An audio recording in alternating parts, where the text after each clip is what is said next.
Sorry about being a little late this morning. You might be able to tell by my shirt here. I got a little, say it was a nosebleed, but my wife told me to shut up, and I stood up this morning. So anyway, now all jokes aside, it is a bloody nose I've been dealing with for a few days, and of course it had to happen this morning. It is an honor to be here. My name is Brad Warner. I'm a gratefully, I say a recovered child of God. It's something that's going to be ongoing the rest of my life, but it's something that I embrace. I definitely feel God's presence here. They say we're two or more gathered. Of course, we got a lot today. But, I mean, as soon as I walked in, I got chill bumps. So, the Holy Spirit's here for sure. I pray that He'll speak through me this morning. I will warn you, I'm kind of prone to be long-winded sometimes. I will try not to be today.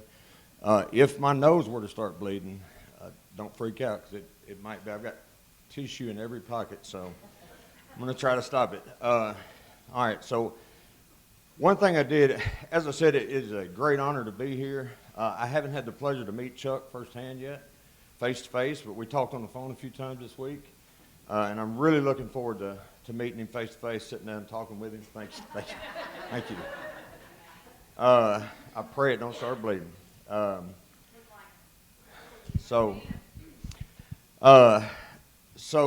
when I was preparing for today, and I don't think I've ever done this, I have kind of tried to fine-tune my testimony, but this morning I sat down and kind of got 3 or 4 versions printed out and redone and stuff, so I'm not going to be jumping from one to the next, but if I repeat myself, it's not intentionally. So, but anyway, I am going to start with some things that I've learned over the years that were powerful to me, and I want to share them with y'all. So I had a man tell me one time, he said, "You will not touch the heart of others until what you're saying resonates from your own heart." Also, God has a way of putting you in a place where you're dependent on Him. He is not just going to give you that which you're prepared to, but often that which you're scared of. If God doesn't give you things that you're scared of, then faith has lost its job. I am a living proof of that. So I probably don't look like a guy that was homeless a few years ago. I probably don't look like a guy that spent several years in prison, but that's who I am. This is kind of a little poem, but very powerful. It's something that stuck with me and will till I die. So, this is funny. I don't remember any good drug days. I remember walking for miles in a dope fiend haze. I remember sleeping in abandoned houses that had no utilities, or out in the woods or up against buildings, hid in the shadows.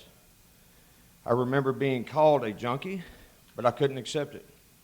I remember hanging out in places that were desolate, empty, and dark. I remember shooting up in the bathroom and falling out at the park. I remember nodding out in front of my sister's children. I remember not remembering half the things I did. I remember those days being so sick that I just wanted to end it. I remember the birthdays and holiday celebrations, all the things that I missed during my incarceration. I remember overdosing on the bathroom floor. I remember my sister's cry and my dad having to break the bathroom door down. I remember the look on his face when I opened my eyes, thinking today was the last day that his son would be alive. I remember blaming myself for when my mother passed away. I remember the guilt that I felt in my chest, making it hard to breathe. I remember caring so much, but not knowing how to show it. And I know to this very day that she probably doesn't even know it. I remember feeling like I lost all hope. I remember risking everything for the next bag of dope. I remember only causing pain, destruction, and harm. I remember the track marks the needles left on my arm. I remember watching the slow breakup of my home. I remember thinking my family would be better off if I just left them alone. I remember looking in the mirror at my sickly completion. I I remember not recognizing myself in my own reflection. I remember constantly obsessing over my next score, but what I remember most is getting down on my knees and asking God to save me because I didn't want to do this anymore.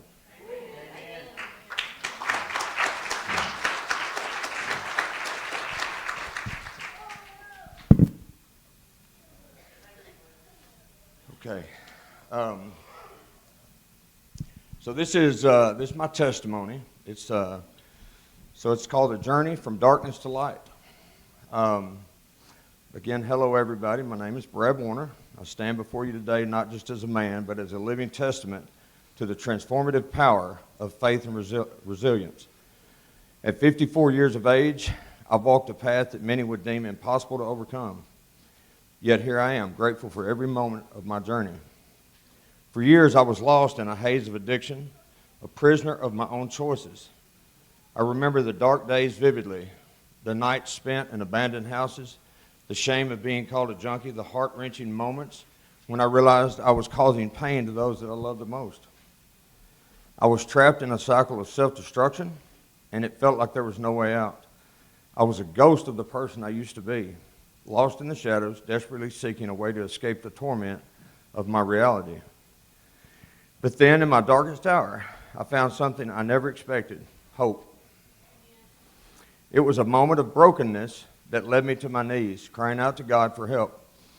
I had tried to control my life for so long, but it was only when I surrendered that I began to see a glimmer of light. I learned that true humility and brokenness were the keys to my recovery. Through the grace of God and the support of a loving community, I found my way to the Hope Outreach Program. It was there that I began to rebuild my life, brick by brick.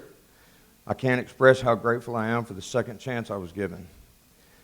It's actually the 5th or 6th or 12th chance I'd had. I've been clean and sober for just shy of 7 years today. And every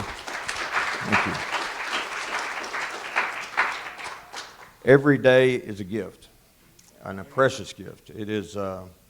It's a gift from God, and I'm very grateful for it today. Today I'm proud to say that I'm married to the woman who stood by me when I didn't deserve it. And I have a job today that I love. I'm surrounded by a church family that uplifts me and reminds me of my purpose. I've learned that we all have a reason for being here, and it's our duty to serve that purpose. If you're struggling, I want you to know that it's never too late to change. You have the power to choose a different path. I'm living proof that redemption is possible, and I'm here to share my story so that you can find hope in your own journey. Remember, the gates of hell will not prevail against you. You are not alone, and you are not defined by your past. You are a gratefully forgiven child of God, just like I am. Let my story inspire you to take the first step towards healing. You are worthy of a life filled with love, joy, and purpose. Here's where I'm going to kind of jump around a little bit, guys.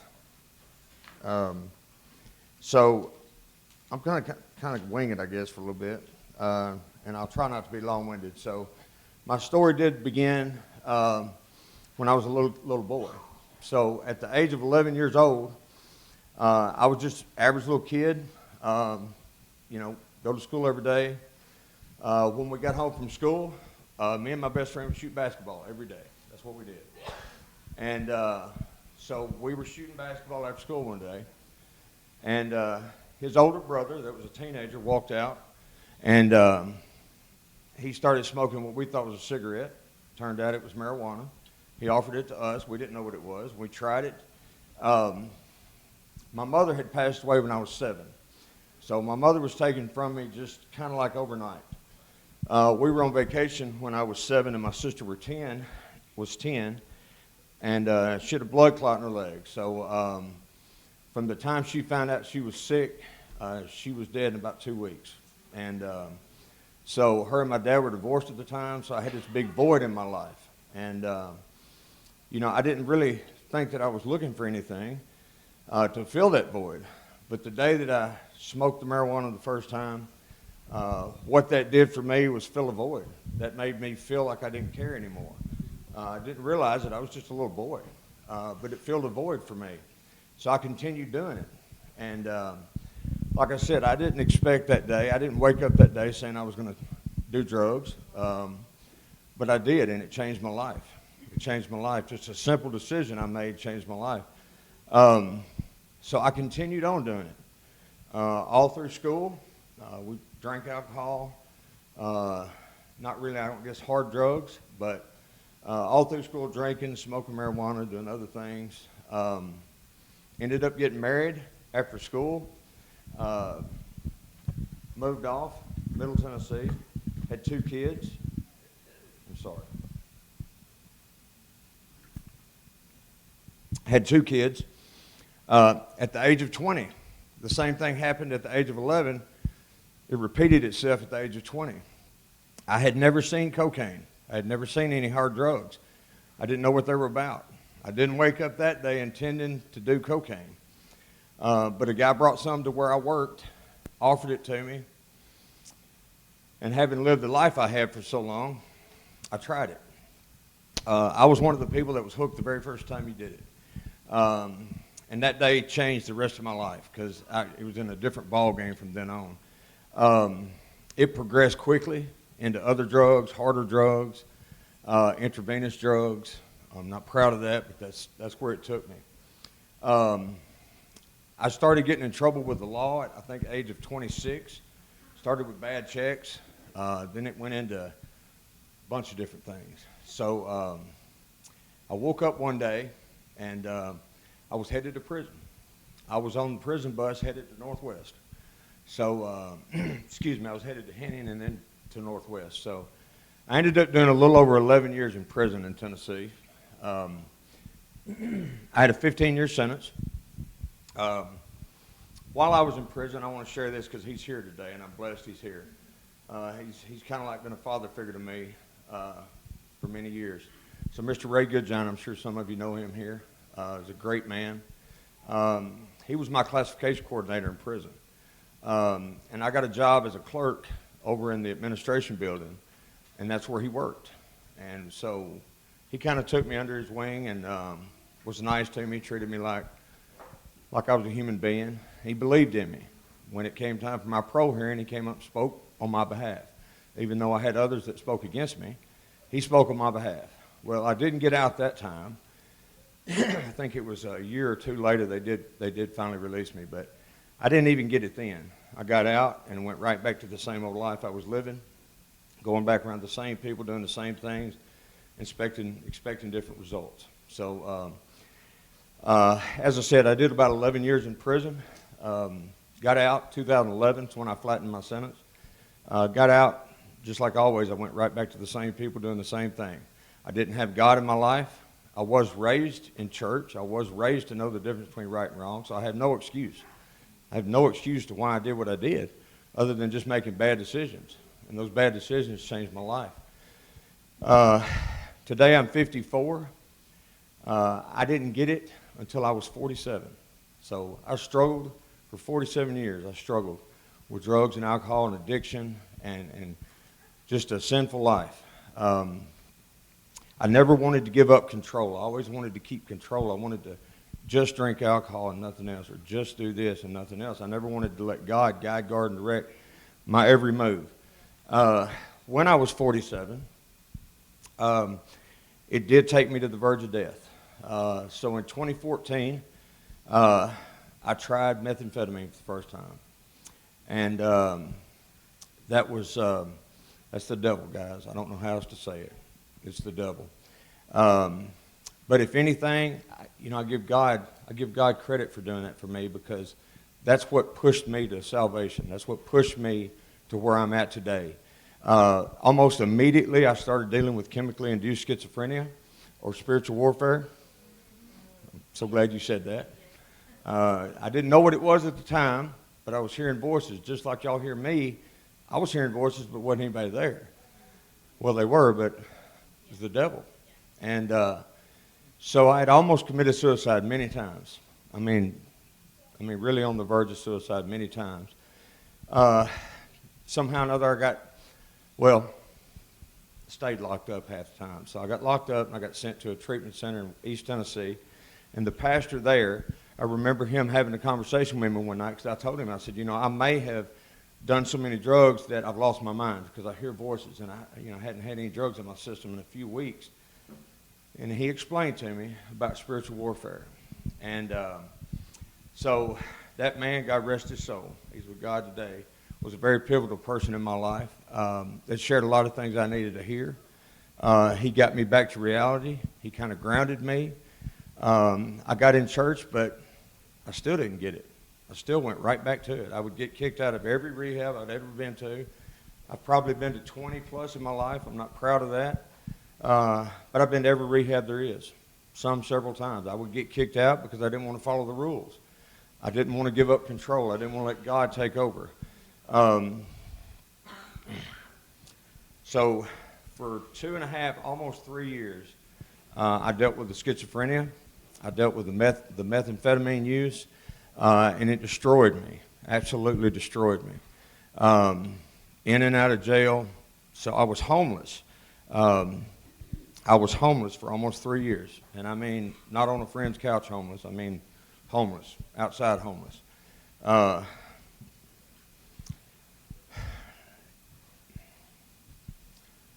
God has been so good to me, guys. I shouldn't be here in front of you today, but I know I am for a reason, and that's to share my story. If I can do it, Jimmy Smith, the judge in Obion County, still tells courtrooms today, if Brad Warren can get sober, anybody can. And I remember Judge Smith asked me in court the day I got there, the day I finished my probation. He said, well, what do you contribute you getting sober to? And I said, hands down, God, Your Honor.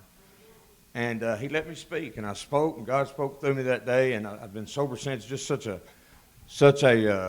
miracle that God gave me, and I'm not worthy of it.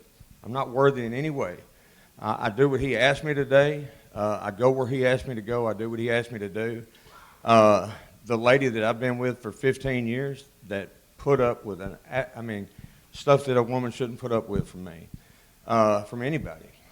She stood by me even when everybody else had give up on me. Everybody gave up. She didn't give up on me. She stood by me, and I wasn't worthy of that. To this day, I'm not worthy of her. But she stuck by me. I remember the days that nothing would make sense, because she would let me stay. If we had a place rented, she would let me stay there, and she would move out. She would pay for the utilities to be on, so I wouldn't be homeless. And she could only do that for so long, but in moments of clarity, as few as they were, I would ask her, I would say, make this make sense to me. Why do you stay with me? Why do you take care of me? I'm a waste of oxygen. And she would, with tears in her eyes, would look at me and she'd say, look, I've always hoped for that last minute miracle. God hadn't given up on you. And He hadn't given up on me. I didn't realize that, but He hadn't. She knew something I didn't.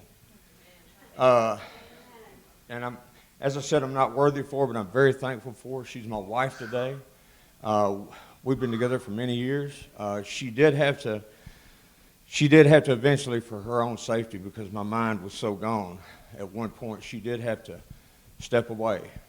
She was still looking out for me from a distance, and I'm very thankful for that. While I was in prison, I lost my grandfather. That was the only grandparent I ever had growing up. The rest of them had passed before I was born. I didn't get to go to his funeral. He never got a chance to see me clean and sober. My sister passed away while I was in prison. I did get to go to that funeral, but I didn't get to see her before I got sober. I do know that they look down on me today, and they're guardian angels, and I'm very thankful for that. And I know I'll see them again one day. Let's see if I can keep from repeating myself. So for years, I battled demons, cycling through rehabs and prison, each time thinking I had hit rock bottom, only to find a new low. I lost everything, my family, my dignity, and nearly my life. I was a man defined by his mistakes, a shadow of who I once was. But in the depths of my despair, I found a flicker of hope. I used to be about probably half of who I am today. I was pretty much a skeleton with skin. And so in 2018, in May of 2018, I'm 2 months shy of the 7-year mark, and in 2018, I was on the verge of death. So I was homeless. I was back in Union City on the streets, and it was really hot that day. I was being eaten up by flies, biting flies. I hadn't had a shower in probably 2 weeks. I hadn't slept. I hadn't eaten. I was dehydrated. I was malnourished. But I knew that I was probably within a week or two of death. God gave me that moment of clarity. So I knew it was either life or death that day.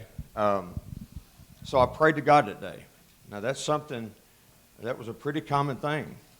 Like I said, I grew up knowing who God was. I believed in God. I prayed all the time. That day was different. Maybe I was a little fervent, more fervent that day than I had been in the past. I knew I was fixing to die if he didn't give me some more grace. Not worthy of it, but that day, even though I didn't realize it at that time, was the first day of the rest of my life. I wouldn't be here today without that. I ended up walking. I was in Union City. I ended up walking over to McDonald's. They let me use the phone. I called my father. My dad hadn't talked to me in probably 2 years at that time. The last thing my dad told me was, if you walk on my property, I'll call the law. If you knock on my door, I'll kill you. And he would have, because he was scared of me. So I called my dad. My dad answered the phone. I had tried to call him several times in the past. He wouldn't answer the phone. If he did, he'd say, get a job, get straight, hang up. And he didn't understand it. He had never had any kind of addiction. But that day he answered the phone. He said, where are you at? I said, I'm in McDonald's. He said, I'll be there in a minute. So my dad came to McDonald's. He walked in the back of McDonald's, and back by the bathrooms in the back. They didn't want me up front, and I don't think anybody did. But when Dad walked in, and my dad's a military guy. I can count on one hand and have fingers left the time I've seen him emotional in my life. But he broke down crying when he seen me. He hadn't seen me in a couple of years, and I was, I've got very good relationships with the law enforcement back home. I actually am very active with them today. They're good friends of mine today, and I'm thankful to say that. But we joke about it when we get together, because when I did come back to Union City, I had a pair of shorts on that were about 5 sizes too big. I had cut holes in them and tied a string through them, or run a string through them and tied them up. And I had a tank top that was about 5 sizes too small. And I was a skeleton, and I hadn't eaten, and I know I looked. I really wish somebody had a picture of it that I could say. I probably don't, but anyway, so we laughed about that. But that day is how bad I looked. And, my dad broke down crying, which caused me to break down crying. And I'm like, Dad, it's okay. And, I asked him a few years later, I said, Dad, what made you answer the phone that day? What made you come up there? And he said, well, so my mother's sister, my aunt in Union City, when I came back to Union City, as I said, I was homeless, and I was sleeping on the benches around town until they run me off. So the bench in front of Dollar General, the bench in front of E.W. James, the bench in front of Goodwill were 3 of them that I would try to sleep on until the businesses opened up and I had to leave. I ended up in the ditch back behind the Magnum Inn is where I was at that morning. So my dad said that my aunt had called him because she had seen me walking across town, and she had called my dad, and she said, Jim, if you don't go get him, he's going to die. He's fixing to die. And so he came to me that day, and he didn't know what to do. He had never dealt with anything like that. So his plan was to give me some money to get a hotel room and get some food and get cleaned up, get some sleep. When we really both knew the outcome of that would have been the next day, it would have been right back to where I came from. He didn't know what to do. But as we sit there, one of my best friends that I graduated with came in behind him, just a few minutes behind him, and I don't know if he knows what got him there, but he won't tell me. So I say he's my angel. But he walked in that day. When I got back to Union City, I was trying to get to a rehab. I was trying to get checked in somewhere that would take me, because it was so hot and I knew I was on the verge of death. But all I would hear was, we'll put you on a list. We'll put you on a list. I didn't have insurance. I was homeless and very frustrating. So, but my friend came in. He said, listen, I've talked to this Hope Outreach program in Martin. God forbid it's not here today. So it lost funding a few years ago, but that's where God sent me for my recovery. So he came in. He said, listen, I found a place that they don't have a bed, but you can sleep on the couch. They said, you can sleep on the couch until the bed comes open. Will you go with me? And my dad begged me to go, and I said, yeah, I'll go. So I sat there and waited maybe, he carried me to Martin. I waited maybe an hour sitting at McDonald's in Martin, and Kristen's, her brother came to get me. Her brother was over the men's center where we were at, and they came up and got me, and we pulled up out in the country back in Martin when we got there, and it was a little double wide trailer, I think, and there was like 5 guys in this house. So I went in, I slept on the couch that night. The very next morning, a guy decided he was going to leave, and I felt guilty for that. I wondered, had he done that for me to get a bed, and I even talked to him about it, but I don't think that was the case. So I ended up getting a bed the next day, but when they were checking me in that day that I got there, they were going through my things, and I had an old phone that didn't have any service. When I was around somewhere that had Wi-Fi and it was charged, which was a rare thing, it would work. So, I'm going through and I've grabbed the phone and I'm handing it to them because that's the first thing they take. That's the first thing they take. He said, oh, we don't keep your phone, you can keep it. We don't take it. And I remember thinking to myself, well, what kind of place is this? That's not good. Because I knew I didn't need that lifeline. But he gave it to me. So fast forward 2 or 3 days, I had caught up on some sleep, much needed sleep. I had gotten food in my stomach. I was hydrated. I'd caught up on some rest. They had taken me to get some clothes that fit. But what do you think came back? The addiction came back. So I got my feet under me. My dad had given me $100, the money he was going to give me to get a hotel room. My dad had given me the money in case I needed it, not for what it would ultimately went for. But he gave me that money. And so here I was. The addiction came back, the urge to use. The devil had a hold of me. And so I'm thinking, okay, I've got a phone. My phone's charged up. They've got Wi-Fi. What am I going to do? Am I going to do what I've always done? And so I fought that for a little bit, but I ended up going outside telling them I was going to call my wife, friend at that time. And I went outside and I ended up calling a drug dealer. As bad as that sounds, everything I'd been through, that was such a cycle for me. That was such a vicious cycle that I went through my entire life. So I walked outside and I called this guy. And I said, I've got some money. Can you bring me anything? He wouldn't know where I was at. He was in Dyersburg. He said, I'm not driving that far. No way. And I think he hung up on me. Well, that was the end of that. So I hung the phone up, went back inside. And so I remember thinking to myself, well, that didn't happen the way you wanted it to, but nothing's changed. You're just going to go through the motions again until you get out, and you'll be right back where you came from. So I was so disgusted with myself. So a couple of days went by. Me and the guys were sitting there eating supper one night, and my phone rang. Somebody called me. I looked at it, and it was the drug dealer. And so being the drug addict I was, I looked down and I told the guys, y'all excuse me, it's my wife. I've got to go take this call. So I walked outside. I took the call. God says that he will never give you more than you can handle. And he'll always give you a way out. I just didn't know what that way out was. But this day, when I say the definition or the epitome of an epiphany, was fixing to happen to me. So I walked outside, got away from the house where nobody could hear me talking to the guy. I answered the phone, and he said, okay, I'm on the way. Give me an address. And my heart sank. My heart sank. You see in movies where your life flashes in front of you. That happened to me. 40-something years flashed in front of me, just like that. And I remember thinking to myself, you know, I could tell him the address. I knew the address.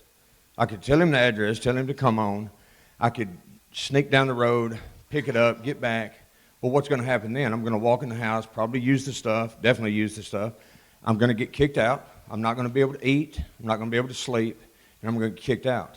Well, this place was in the boondocks, I say. I mean, there was no street lights. You couldn't see your hand in front of your face.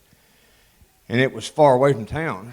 And so I remember thinking, just like that, it just went through my head. I thought, well, you'll get kicked out, you'll take off walking, and probably what you'll do is end up going up in the, you know, off the road somewhere, and that's where they'll find you. You'll die, and that's where they'll find you. And or you can take Plan B.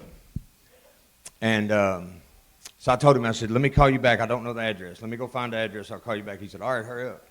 So I went in there, stalled a few minutes, went back outside, was fixing to give him an address. It was the angel of the devil, and was fixing to give him an address. But when I got back on the phone and I called him, he said, all right, give me an address. And I knew it was going to be bad. I told him where I knew I was probably going to get a real good talking to say the least. But I told him, I said, listen, I said, you know, I've been struggling my whole life with drug addiction. I said, I've been fighting this my whole life. I said, you've seen me at my worst, and I'm probably 100 times worse than when you've seen me. I said, I'm going to die if I don't stop. And I said, I know you're going to be mad at me, and I'm waiting for him to just tear into me. But that's not what I heard. That's not what I heard. I was waiting for it. And this really hardened drug dealer guy, his response to me was, he said, you know what, Brad? He said, I've always thought you was a good guy. He said, man, I think you're making the right decision. He said, I'm going to pray for you.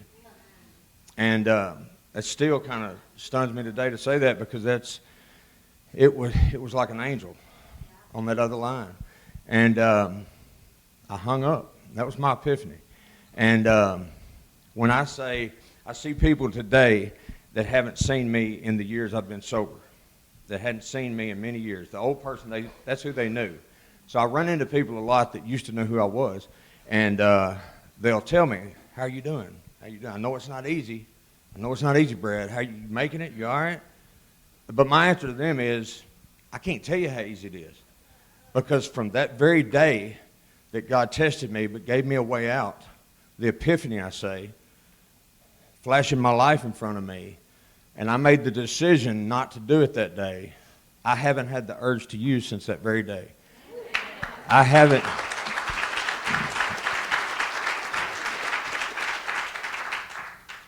People tell me, I know you're proud of yourself. I'm proud of you. I'm not proud of myself by no means. I think that's a deadly sin. I'm very grateful for what God has done for me. I know that my purpose on this life, on this earth, in this life, you know, I know I spent most of my life thinking I was a waste of oxygen. I know there's probably people here today that feel like, what's my purpose in life? Why am I here? You know, I'm just going through the motions. I'm not really accomplishing anything. I don't feel like I've got any worth, no self-esteem. That was my whole life. I didn't know what my purpose was. But I do know this today. I know that everybody, without exception, has a purpose.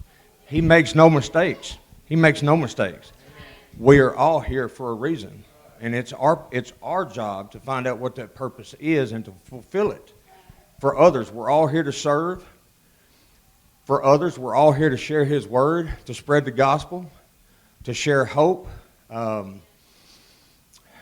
do that today. I know that's why He saved me. I know that's why He let me go to the depths that I did and to get as bad as I did. I know that's why He did that, so that I could share with people today.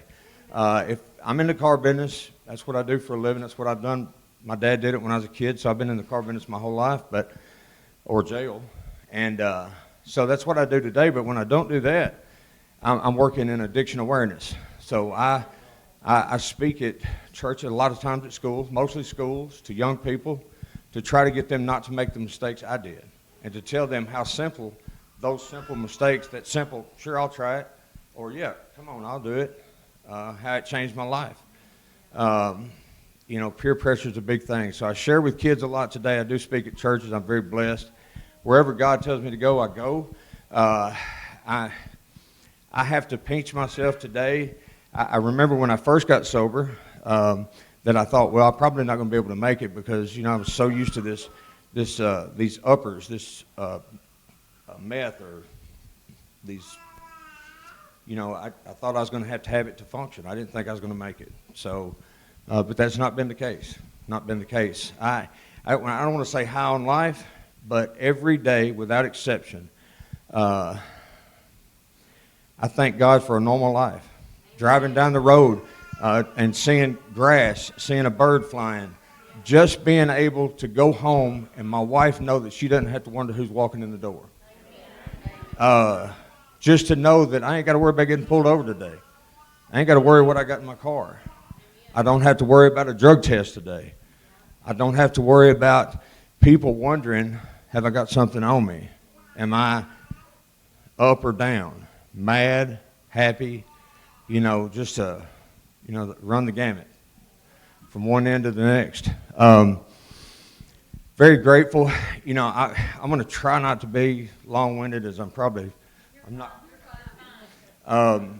But I literally could speak for days here and not cover my life story and the things that God has done for me. I do want to end this with a few things that is just the best testament I've got of what God has done for me and what He can do for everybody. We are all here for a reason. We all struggle. We all have our own. I don't want to say demons, but we all have struggles in life.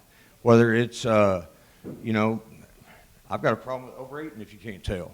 I still struggle with eating too much. I still have anger issues sometimes. I'm getting a lot better at that. Or my wife does this. And she didn't do that. But again, just so grateful for what God's done for me. The journey that I traveled is very unbelievable. If I was sitting out there listening to it, I'd be like, I'm not a very literate person. I don't know how to write a book. I am working with a lady that's trying to help me do that because I know God wants my story to be out there because I can't be everywhere. And it's just something that, I've got a lot of places that call me. The law enforcement, friends of mine, call me. The judges call me if they have somebody coming through the court they think that needs to hear my story. There is my wife teaches school. There's a 5th grade young girl that goes to school where she's at that actually, I think, put a death threat on another student. And but it's just the problem of her hanging out with the wrong kids. I remember when I was a kid and I was hanging out with the wrong people doing the wrong things. My dad, the only parent I had most of my life, my dad would look at me. He said, "Boy, why are you hanging out with them? They're going to get you in trouble. They're doing the wrong things. They're going to get you in trouble." My answer to him was, every time, is, "Dad, they're my friends." He said, "They're not your friends. They're not your friends. Listen to me." Well, that's what I always said. They're my friends.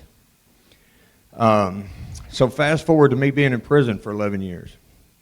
One day at visit, my dad sat there, and he looked at me and he said, "Hey, where's all those friends you told me about?" And it shocked me. I wasn't expecting him to say that. It come out of nowhere, and I thought, "Oh, I know what he's talking about." And he said, "The friends I told you that was going to get you in trouble, did they send you letters? Did they come visit you? Did they send you money? Did they take your phone calls?" None of it. None of it. A true friend is a very rare commodity. I have several of those today, and I'm very blessed to say that. I can discern between the two today. Sometimes it's kind of bitter to realize who are your friends and who aren't. I pray for the ones that aren't. I try to share my story, and if I can help, I try to help. God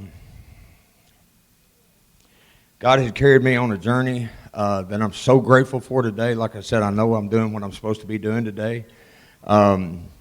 Losing my mother at an early age was tough on me, but I know that was also part of my journey. I knew that God knew that before I was born, way before I was born. I was in the book of life. I knew He knew how many hairs I used to have on my head. And I know that He takes care of the sparrow just like He does me. The sparrow is just as important as I am. I never had self-worth. I never cared about myself. I would inject drugs hoping that I overdosed, hoping that it would end my life. But God had a better plan for me, Lord. And I'm so grateful for that. I'm not worthy of it. I want to share this at the end, guys. As I said, this is two of the things that are that if something I haven't said, touch base, this will. Before I found sobriety, my life felt like a never-ending cycle of mistakes and regrets. As a 7-time convicted felon in the state of Tennessee, I'm convicted of 7 felonies on my record. Not proud of that. I was often told that my past would forever define my future, but God had other plans for me. With the support of my incredible friend, very good friend today, Judge Jimmy Smith, I took a leap of faith and I petitioned the court to have my full citizenship reinstated. Now, what does that mean? So there's 3 things you get with full citizenship. You get the right to vote. You get the right to run for public office. No fears of that. And you get the right to buy and bear arms, guns. Him and I talked many times, and I would tell him, I grew up with guns. I grew up hunting and stuff, and I said, I hate the fact I'll never be able to own a gun again. That bothers me. And he researched it, so I ended up petitioning the court. To my amazement, after gathering heartless letters of recommendation from respected law enforcement officials in our community, our circuit judge granted me my request. And in just a few months of getting sober, I found myself with the right to vote, even the possibility to run for public office, which, like I said, I will not do. But the most profound change is I regained the ability to purchase and carry firearms nationwide, a symbol of my newfound freedom and responsibility. I'm still in awe of that. I had to have, in order to get that, I had to have character witnesses, a bunch of character witnesses that knew who I used to be and knew who I am today. And I'm very honored to say that our TBI agent in the area, Jeff Jackson, the chief of police, the assistant chief of police, the sheriff, the mayor, the judges, on and on, within a 24-hour time period from I was told this, wrote me letters of recommendations. Several of them came to court and spoke on my behalf to Judge Parham for me to get my rights given back to me. I wasn't sure if it was going to happen, but I remember the day that Judge Parham gave them to me. I don't know if I'm going in and out. But I remember Judge Parham, the day that he gave me my rights, I was surely questioning it. But he said, Mr. Warner, he said, if there's a person that's worthy of getting their citizenship reinstated, the work that you put in is you definitely are worthy of that. It's a God thing. I give him all the glory. I don't even hunt anymore, but I can own guns. I can carry guns, and that was important to me. I know that's probably not important to a lot of people, but it was to me. Voting is important to me. Now, as important, as incredible as that is, what I'm going to tell you next is the best testament that I could give you to the power of God. That's not all. I was awarded a grant from the health department to participate in an experimental treatment for hepatitis C. When I was in prison in 2008, still had several years to go, but in 2008, the entire time I was in prison, I continued to use drugs and sold drugs. I had been involved in every drug-related crime, everything, in some shape, form, or fashion. I was either a participant or the sole person involved in it. Used drugs every way you could.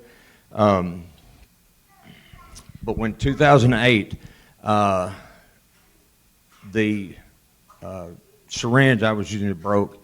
I borrowed one from a guy, and it was a used syringe. So I ended up getting transferred to another prison a few weeks later, just coincidentally, and in prison because there's so many deadly diseases, hepatitis, tuberculosis, HIV. I mean, it's rampant. And because of that, you can request to have your blood drawn and tested. So when I got to this other prison, I remember feeling tired and not, fatigued. So I asked to have my blood drawn. I had my blood drawn. It took probably 2 weeks to get the results back, and I went up there.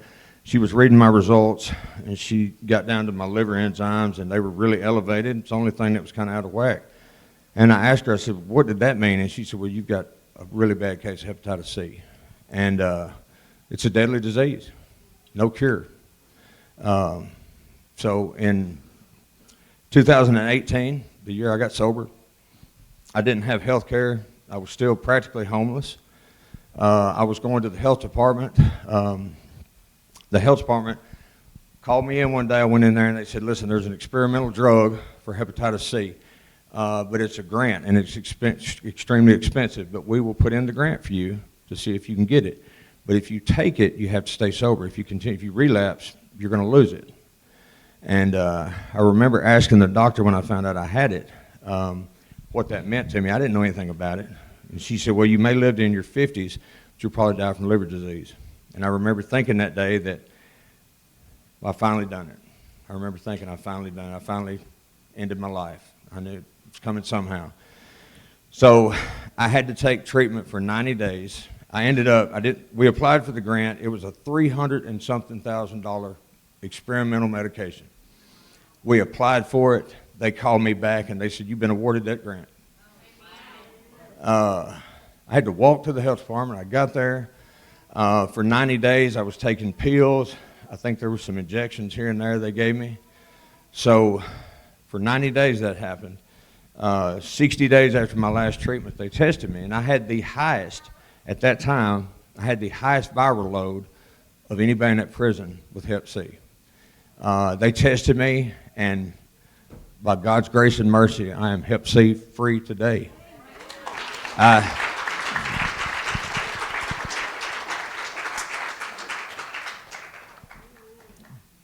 didn't share that with people for a long time. I didn't start sharing this till about a year ago. I was still embarrassed of it, about the fact I had Hep C, the fact that I used to shoot up drugs. I was this junkie. I was this just dirty person. But I do share that today because I know that's part of God's plan for me. And I know that's what got me to where I'm at today, and I'm thankful for that. I stand here today not just as a man who has overcome addiction, but as a as a testament to the grace and mercy that God has shown me. I may not feel worthy of those blessings, but I am endlessly grateful. If my story can inspire even one person to believe in the power of redemption, then I know that my journey has a purpose.